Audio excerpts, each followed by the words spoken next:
जी, hello दोस्तों, मैं हूँ कमर सीमा और उम्मीद है आप लोग ठीक होंगे। दोस्तों इस वक़्त जो इलेक्शंस चल रहे हैं इंडिया के अंदर, तो अगर आप गुजरात में देखें तो गुजरात में तो बड़ी लैंडस्लाइड विक्ट्री मिली है प्राइम मिनिस्टर मोदी को। और पीएम मोदी की ये जो पॉपुलैरिटी है 2024 के इलेक्शन से पहले, what does this mean for Pakistan? इसका पाकिस्तान पे क्या इम्पैक्ट पड़ सकता है? ये बड़ा इम्पोर्टेंट क्वेश्चन है। और होम स्टेट है, 7वीं दफ़ा स्ट्रेट बीजेपी गवर्नमेंट बना रही है, 7th टाइम। और 100 जिसे कहते हैं ना 182 की असेंबली है, और 182 पे 156 पे जो प्राइम मिनिस्टर मोदी की पार्टी खड़ी हुई है। अब इमेजिन कर लें कि सिर्फ 15-20 सीटें जो हैं, 20 सीटें से भी कम जो हैं, 25 सीटें शायद कह लें आप, जो हैं वो लूज़ की हैं। तो कितना ज़्यादा होल्ड है, और इसका ज़ाहिर बात है इम्पैक्ट पूरे इंडिया में पड़ता है। इसी तरह अगर आप देखें, मैं देख रहा था जो क्या नाम है उसका, हिमाचल प्रदेश में आई थिंक असेंबली इलेक्शंस हो रहे हैं।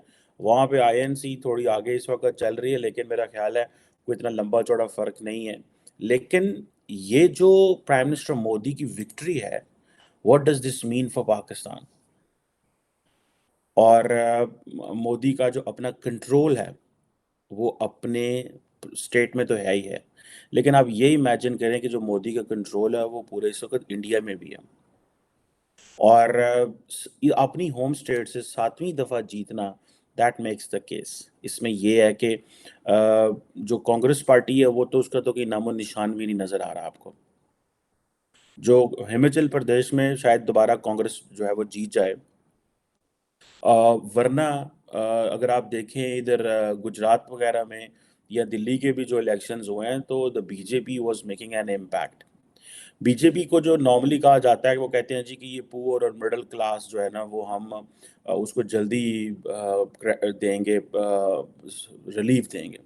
और दूसरा ये है कि वो अपना साथ मज़हब कार्ड भी बड़ा स्ट्रॉन्ग खेल रहे हैं।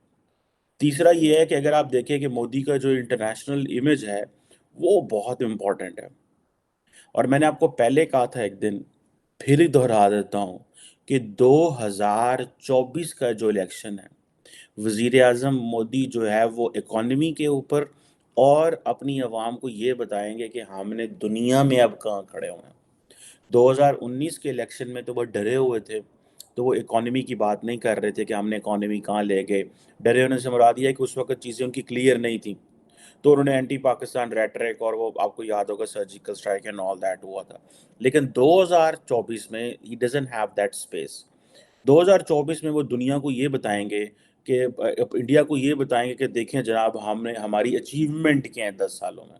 And they made a significant achievements obviously, उस सेंस में भी आप देखें। सो ये जो चीज़ें हैं, इसका ज़ाहिर बात है पाकिस्तान की पॉलिटिक्स पे बड़ा इम्पैक्ट होता है। मैं कल देख रहा था कि पाकिस्तान का एक बड़ा प्रीमियर थिंक टैंक है, institute of strategic studies Islamabad. वहाँ पे पाकिस्तान के काफ़ी बड़े लोग जो थे, जिसमें पाकिस्तान के जो former chairman joint chief of staff थे, वो भी थे, और भी काफ़ी लोग थे। उन्होंने की नोट एड्रेस दिया।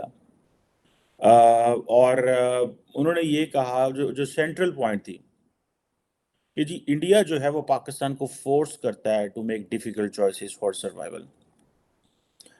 ये ठीक है, इसमें इसमें मैं ये नहीं कहता कि पाकिस्तान जो है वो India is not a challenge for the Pakistan. लेकिन हमें किस चीज़ को दुनिया के सामने चैलेंज रखना चाहिए? वो इंडिया तो आप देखें अपने काम में लग गया। वो तो कारोबार कर रहे हैं, बिज़नेस कर रहे हैं। हम असीं पहुँचों फिर इंडिया अल वेखण डए हैं। We need to we need to look inwards. अंदर देखें अपने, अंदर क्या मसला है? जब जनरल सियासत कर रहे हों और सियासतदान जो है वो जनरल्स के पास जाके बैठे हों कि हमें कोई रिलीफ मिल जाए, तो फिर तरक्की कैसे होनी है? हम ये बात कहते हैं कि जनाब ठीक है जी, फुल स्केल वॉर है, इंसर्जेंसी, टेररिज्म, हाइब्रिड वॉरफेयर, ये सारी बातें हम सुनते हैं 1971 में ये हमारे साथ हुआ। भाई वो दैट इज़ देयर। अब चलना कैसे है? आप तो जैसे जैसे ये कहते हैं ना, कि वो जो एक्सटर्नल एनवायरनमेंट ने ये कर दिया, भाई पूरी दुनिया का एक्सटर्नल एनवायरनमेंट होता है। पर तुसी एक्सटर्नल एनवायरनमेंट ਨੂੰ ਇੰਨਾ ਨਾ ਪਿਟੋ ਕਿ जो इंटरनल एनवायरनमेंट ही खराब हो जाए। हमने वो जो फौज ने कुछ ताकत ले ली, कहीं से फौज एम्पावर हो गई, कहीं पे फौज ने सिविलियंस को चांटे थप्पड़ मार के उनसे ताकत ले ली, और फिर एट द एंड क्या हुआ? एट द एंड ये हुआ जहाँ पे आज हम पहुंच गए हैं कि वो हमारी मेडिसिन जो है वो पड़ी हुई है उधर पोर्ट पे, हम उसको छुड़ा नहीं सकते। पॉलिटिकल इंस्टेबिलिटी इतनी ज़्यादा इन्होंने करा दी, अब हमसे जो वो चीज़ें नहीं हो रही। अब हम ये कह रहे हैं जनाब कि वो जी नई इंडिया के पास नए टेक्नोलॉजीज आ गई हैं, बैलिस्टिक मिसाइल डिफेंस सिस्टम है, एंटी सैटेलाइट वेपन है, हाइपरसोनिक मिसाइल हैं, फिर जी वो MIRV मिसाइल बना ली है उन्होंने, सी बेस्ड न्यूक्लियर कैपेबिलिटी उनके पास है, भाई वो सारा कुछ है। तो लेकिन आप आज भी किसी सिविलियन से बात करेंगे पाकिस्तानी, तो वो यही कहेगा भाई बड़ा बड़ा जो चैलेंज है वो पाकिस्तान का पॉलिटिकल एंड इकोनॉमिक रिफॉर्म है, और आबादी किस कंट्रोल करनी है, ये वादी ਨੂੰ किंज ढका लाना है, दैट इज आवर चैलेंज। आप किसी फौजी से बात करेंगे वो कहेंगे वो फटाफट इंडिया तक पहुंच जाएगा। बिल्कुल इंडिया इज अ चैलेंज, लेकिन भाई दुश्मनी भी तब कर सकते हो घर में रोटी तो होगी पहले। अब मोदी जो है वो 2024 तक यहाँ पे है, तो अब क्या करना है फिर उससे? आप देख लें कि क्या जो वो जिसे कहते हैं ना कि खबरें किस तरह की आती हैं। कांग्रेस पार्टी जिसके साथ पाकिस्तान कभी ले दे कर लेता था, चीज़ें कर लेता। आप अमित शाह की बातें सुन लें, इंडियन प्राइम मिनिस्टर की बातें, डिफेंस मिनिस्टर की बात सुन लें, राजनाथ सिंह की जो मैंने पहले कहा है, फिर जो डॉक्टर जयशंकर की बात सुन लें अबाउट पाकिस्तान, वो क्या बातें कर रहे हैं? हमें टेम्परेचर नहीं समझ आ रहा। हमारा मुंह जो है वो अफगानिस्तान की तरफ है। बड़ी बड़ी बातें हम इंडिया के लिए करते हैं, जहां पे हमारा मुंह होना चाहिए एक्चुअली, जहां पे हमें इंटरनल बात करनी चाहिए, उसे ਅਸੀਂ ਕਰਦੇ नहीं।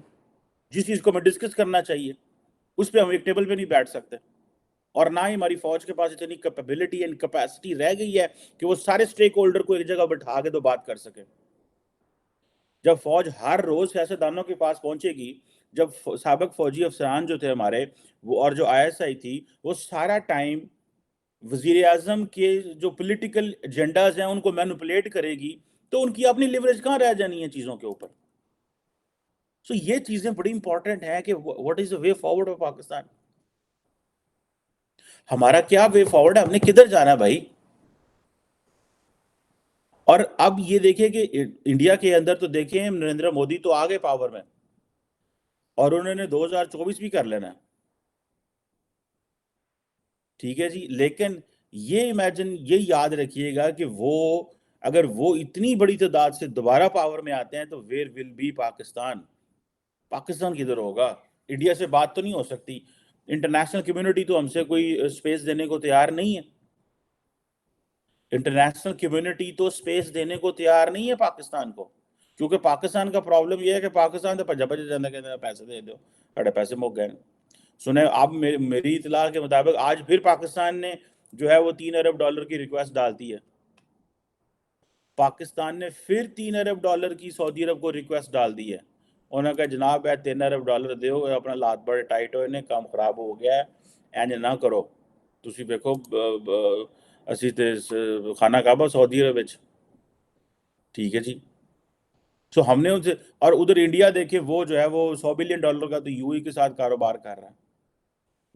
जो सऊदीज हैं जो वो अलहदा business, so they have considered कि पाकिस्तान ने जो 75 साल मजहब इस्लाम OIC कश्मीर का जो जो चूरन बेचा था, that is not any more an agenda.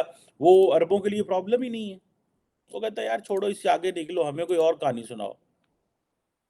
आज इंडिया में ये खबर चल रही है कि जो टाटा है वो चिप प्रोडक्शन में एंटर हो रहा है, और वो $90 बिलियन अगले 5 सालों में लगा रहा है। इंडिया का जो टाटा ग्रुप है वो $90 बिलियन आइंदा जो है वो उधर लगा रहा है, ठीक है जनाब। तो आप ये इमेजिन कर लें, अब वो उन्होंने टाटा इलेक्ट्रॉनिक्स क्रिएट कर लिया, सेमी कंडक्टर असेंबलिंग जो टेस्टिंग बिजनेस में वो इस चीज़ में एंटर हो गए हैं। और अब पूरी दुनिया आप देखें, वो America, Japan, Taiwan, south Korea, ये जितनी भी बड़ी मार्केट्स हैं उनके साथ वो बातें करते हैं, उनके साथ वो खेलते हैं।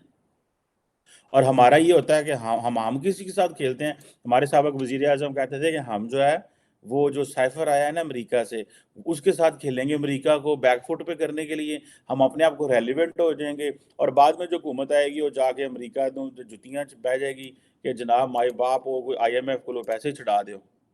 फॉरगेट कि हम कोई जो है वो सपोर्ट ले सकते हैं अमेरिका से जो डायरेक्ट है। हम तो आईएमएफ के, हम तो चीन, अमेरिका, जापान सब के तरले कर रहे हैं, फ्रांस, इंग्लैंड के सब के तरले कर रहे हैं कि आपके को 5-5, 10-10% वोट हैं। अमेरिका के आई थिंक 16% वोट है आईएमएफ में, तो काइंडली उसको पुश करा के हमें वो तो पैसे दे दें। और वो क्या कह रहे हैं, वो कह रहे हैं हम जो अकेले ये एक फर्म जो है वो $90 बिलियन का वो चिप मेकिंग में इन्वेस्टमेंट कर रही है।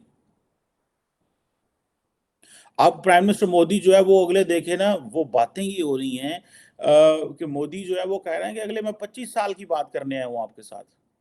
प्राइम मिनिस्टर मोदी इतना तगड़ा हो गया इंडिया के अंदर कि मोहन भगवत जो है even he is being considered कि मतलब वो फारग हो गए हैं। आप सिर्फ लिटरेचर उठा के देख लें that where does the RSS stand. मतलब नरेंद्र मोदी जो है वो, क्योंकि द रियल पावर जो है वो इन लीडर्स की पावर तो आती थी ना, पार्टी से आती है जी। ठीक है जी, बीजेपी या आरएसएस से लोग आए हुए हैं सारे, ये यहाँ पहुंचे, फिर इन्होंने आगे डिलीवर किया, तो they always used to be loyal with the RSS. But right now there is a difference between RSS and the prime minister Modi. Modi जो है वो बड़ा करेक्टर बन के इमर्ज हुए हैं इस सारे प्रोसेस के अंदर। और मोहन भगवत जो है वो तो जो है उनको उनको प्राइम मिनिस्टर मोदी लिफ्ट ही नहीं कराते उन्हें। मतलब ये दिस इज नॉट, मैं तो जिसको फॉलो कर रहा हूँ इंडिया को बड़ी करीब से, तो अब आप इमेजिन कर लें कि वो जो चीज़ें हैं, how much are they going to make an impact. और ये जो चीज़ है, इसका जो तगड़ा होना, प्राइम मिनिस्टर मोदी का तगड़ा होना जो है, it's a big challenge for even the RSS, forget India Pakistan. Internally हर बंदा इस चीज़ को मेक श्योर कर रहा है और चीज़ें देख रहा है कि यार ये प्राइम मिनिस्टर मोदी अगर इतना मजबूत होता है तो हमारा क्या बनेगा। सो डिफरेंट जो ग्रुप्स हैं, they are like into all these things.